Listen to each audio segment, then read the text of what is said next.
ഒന്നാമത്തെ പ്രശ്നം ഈ പിണറായി വിജയൻ കമ്പനിക്കും സ്വർണം വലിയൊരു വീക്ക്നെസ് ആണ്.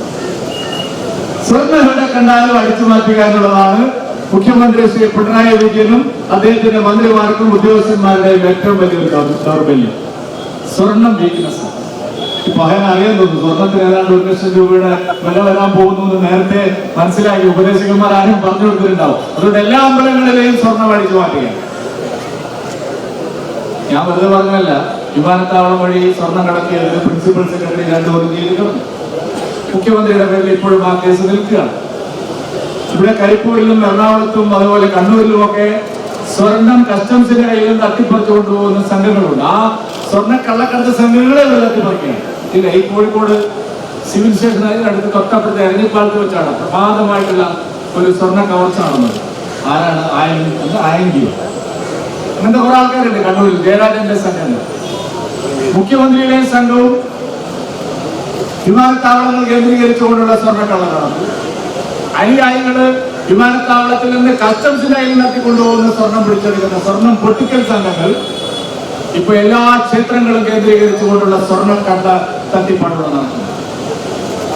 നമ്മൾ കണ്ടത് കേട്ടത് ഈ രാജ്യം കണ്ട ഏറ്റവും വലിയ ക്ഷേത്രം കൊള്ളക്കാരൻ ഔറംഗസീബാണ്. എത്രയോ ക്ഷേത്രങ്ങളൊക്കെ കൊള്ളയടിച്ചു. ഭീകരനായ കൊള്ളക്കാരനായിരുന്നു ഔറംഗസീബ്. സോമനാഥ ക്ഷേത്രം കൊള്ളയടിച്ചു. ബാബറുമായി മറ്റും ചേർന്നിട്ട് നമ്മുടെ അയോധ്യയിലും സോമനാഥത്തിലും അതുപോലെ മധുരയിലും കാശിയിലും എല്ലാം ക്ഷേത്രങ്ങൾ കവർന്നത് അവിടുത്തെ സ്വർണ്ണ നിക്ഷേപങ്ങൾ തട്ടിപ്പെടുക്കാനാണ്. പിണറായി വിജയൻ ഔറംഗസീബിനേക്കാൾ വലിയ കൊള്ളക്കാരനാണ് എന്നുള്ള കാര്യമാണ് ഇപ്പോൾ തെളിഞ്ഞിരിക്കുന്നത്. ഔറംഗസീബിനേക്കാൾ വലിയ കൊള്ളക്കാരനാണ്. ഈ സ്വർണ്ണമെല്ലാം തട്ടിയെടുത്തത് എങ്ങനെയാണ്? 2017 ശബരിമലയിലെ സുപ്രീം കോടതി വിധിയുടെ മറവിൽ കേരളത്തിലെ എല്ലാ ക്ഷേത്രങ്ങളും തകർക്കാൻ ഈ സർക്കാർ ആസൂത്രണം നടത്തിയിരുന്നതിന് തെളിവാണിത്.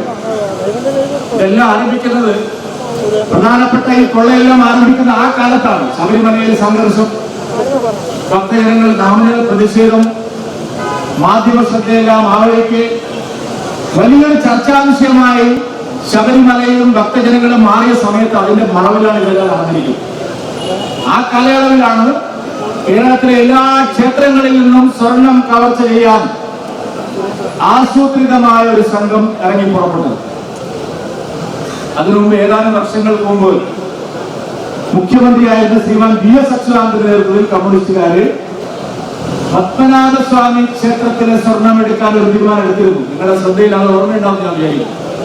പത്മനാഭസ്വാമി ക്ഷേത്രത്തിൽ ആയിരക്കണക്കിന് ലക്ഷക്കണക്കിന് കോടി രൂപ വില വരുന്ന സ്വർണശേഖരം എടുത്ത് അത് പൊതുസ്വത്താക്കി മാറ്റണം എന്നുള്ള ഒരു തീരുമാനം അന്ന് സർക്കാർ എടുത്തിരുന്നു. അതിനുവേണ്ടി MLA-മാരും മന്ത്രിമാരും ഒക്കെ പരസ്യമായ, മുഖ്യമന്ത്രിയും ഒക്കെ പരസ്യമായ നിലപാട് സ്വീകരിച്ചിരുന്നു. ആ കാലത്ത് കേരളത്തിലെ ഭക്തജനങ്ങൾ എല്ലാവരും, ഹൈന്ദവ സമാജം ഒറ്റക്കെട്ടായി അതിനെ ചെറുത്തതുകൊണ്ടാണ് പത്മനാഭസ്വാമി ക്ഷേത്രത്തിലെ സ്വർണം അന്ന് കൊള്ളയടിക്കാൻ കഴിയാതിരുന്നത്. അതിനുശേഷം വളഞ്ഞ വഴിയിൽ ശബരിമല സമരകാലത്താണ് പ്രധാനപ്പെട്ട എല്ലാ ക്ഷേത്രങ്ങളിൽ നിന്നും സ്വർണം കവർച്ച ചെയ്യാൻ വളരെ ആസൂത്രിതമായ നീക്കം നടന്നത്. ഇതിപ്പോ ഒരു ദേവസ്വം ഡെപ്യൂട്ടി കമ്മീഷണറോ അല്ലെങ്കിൽ ദേവസ്വം ബോർഡിലെ ഒരു ഉദ്യോഗസ്ഥനെയോ പ്രതിയാക്കി കേസ് അവസാനിപ്പിക്കാനാണ് സർക്കാർ ശ്രമിക്കുന്നത്. ഇത് രാഷ്ട്രീയ നേതൃത്വം അറിഞ്ഞുകൊണ്ടുള്ള കൊള്ളയാണ്. ഇത് ഭരണ നേതൃത്വം അറിഞ്ഞുകൊണ്ടുള്ള കൊള്ളയാണ്. മുഖ്യമന്ത്രി പിണറായി വിജയനും അന്നത്തെ ദേവസ്വം മന്ത്രി കടകംപള്ളി സുരേന്ദ്രനും ഇതിന് ഉത്തരവാദിത്തം ഏൽക്കേണ്ടതാണ്. അവരുടെ അറിവോ സമ്മതമോ ഇല്ലാതെ ക്ഷേത്രങ്ങളിൽ കയറി സ്വർണം കവർച്ച ചെയ്യാനുള്ള ധൈര്യം ഉദ്യോഗസ്ഥന്മാർ ഉപയോഗിച്ചുകൊണ്ട് ഇടനിലക്കാർക്ക് സാധിക്കില്ല. അവതാരങ്ങൾ, ഈ ചങ്ങാതി പറഞ്ഞ ഏതെങ്കിലും ഒരു കാര്യം കൂടെ നടന്നിട്ടുണ്ടോ? എന്റെ സർക്കാരിന്റെ കാലത്ത് അവതാരങ്ങൾ ഉണ്ടാവില്ലെന്നാണ് പറഞ്ഞത്. ഇപ്പൊ